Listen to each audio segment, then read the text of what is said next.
എന്താ താങ്കൾ ഉദ്ദേശിക്കുന്നത്? ഇവിടെ ഫ്രീ വൈഫൈ ബസ് സ്റ്റോപ്പ് ഉണ്ട്. എന്നാ നമ്മുടെ യാത്രക്കാർക്ക് ടോയ്ലറ്റിൽ പോകാനുള്ള സൗകര്യം ഉണ്ട് ഇവിടെ.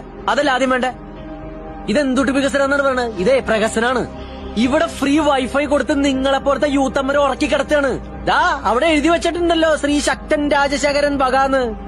എന്തുട്ട് വകാന്ന്? അങ്ങോരെ കുടുംബത്തിൽ നിന്ന് കൊണ്ടുവന്ന കാശത് നമ്മുടെ പൈസയാണ്.